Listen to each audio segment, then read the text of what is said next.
வணக்க மக்களே, சற்றுமுன் கிடைக்கப்பட்ட மிக முக்கியமான தகவல் ஒன்று வெளியாகி இருக்கிறதா? சீட்டு கட்டாய் சரிந்த அதிமுக, கடைசி செங்கலை உருவிய சண்முகம், தூது பறந்த மாஜிக்கல். வாங்க வீடியோவை மூலமாக கண்டால், அதாவது தமிழக அரசியல் வரலாற்றில் இந்த 2026 சட்டமன்ற தேர்தல் முடிவுகள் தமிழக அரசியலில் ஒரு புதிய மாற்றத்தை ஏற்படுத்தியிருக்கிறதா? அந்த வகையில்தான் புதிதாக அமைத்துள்ள விஜயின் தமிழக வெற்றிக் கழகம் தமிழகத்தில் ஒரு மிக பெரும்பான்மை கட்சியாக உருவெடுத்து தமிழகத்தில் ஆட்சி அமைக்கப்பெற்றது. இந்நிலையில்தான் எதிர்க்கட்சி வரிசையில் திமுக இறங்குகிறது. மூன்றாவது இடத்துக்கு தள்ளப்பட்ட அனைத்து இந்த அண்ணா திராவிட முன்னேற்றக் கழகத்தில் அதாவது உட்கட்சி பூசல் என்பது நாளுக்கு நாள் தீவிரமடைந்து வருகிறது. அதாவது அதிமுகவில் மீண்டும் ஒரு பெரும் உட்கட்சி மோதல் வெடித்திருக்கிறது. அதிமுகவில் சட்டப்பேரவை தேர்தலில் கட்சி சந்தித்த ஒரு கடும் தோல்விக்கு பிறகு பொதுச்செயலாளர் எடப்பாடி பழனிசாமிக்கு எதிராகவே மூத்த தலைவர்கள் நேரடியாக குரல் கொடுக்க ஆரம்பித்து விட்டார்களாம். அரசியல் வட்டாரத்தில் ஒரு பெரும் பரபரப்பை இது கிளப்பியிருக்கிறது.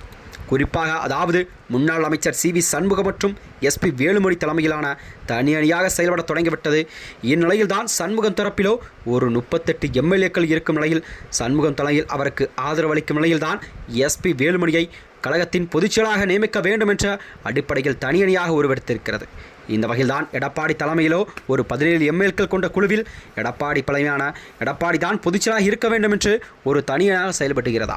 இப்படிப்பட்ட தமிழக அரசியல் வரலாற்றில், அதாவது தனது 50 ஆண்டு அரசியல் வரலாற்றில் அனைத்து இந்த அண்ணா திராவிட முன்னேற்றக் கழகத்தில் இப்படி பிளவு என்பது அரசியல் ஒரு மாற்றத்தை ஏற்படுத்தியிருக்கிறது. அது மட்டுமின்றி நடந்து முடிந்த இந்த தமிழக சட்டப்பேரவைத் தேர்தலில் அதிமுக வெறும் 47 இடங்கள் மட்டுமே வெற்றி பெற்றது.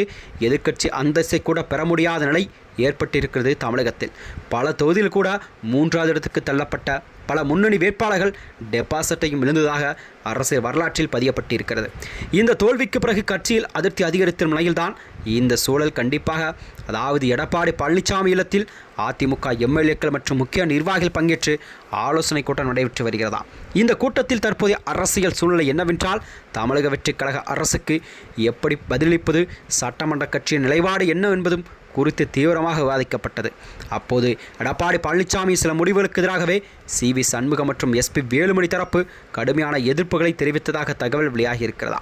கூட்டத்தில் வாக்குவாதம் ஏற்படுவதை விட அந்த அணியைச் சேர்ந்த சிலரும் கூட கூட்டிலிருந்து வெளியேறியதாக கூறப்படுகிறதா?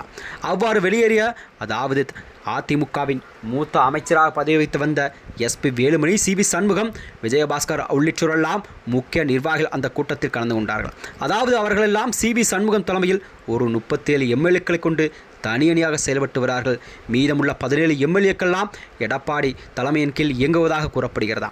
இந்நிலையில்தான் அதிமுகவின் உட்கட்சி விவகாரம் நாளுக்கு நாள் தீவிரமான நிலையில்தான் கண்டிப்பாக தமிழகத்தில் மூன்றாவது இடத்தை பிடித்துள்ள அதிமுகவின் அடுத்த கட்ட நகர்வு என்னவாக இருக்கும்?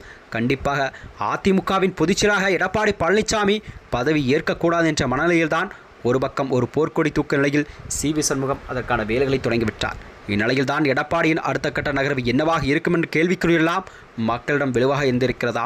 மேலும் இதுபோன்ற வீடியோக்களை தெரிந்து கொள்ள நமது சேனலை மறக்காமல் சப்ஸ்கிரைப் செய்து கொள்ளும். நன்றி, வணக்கம்.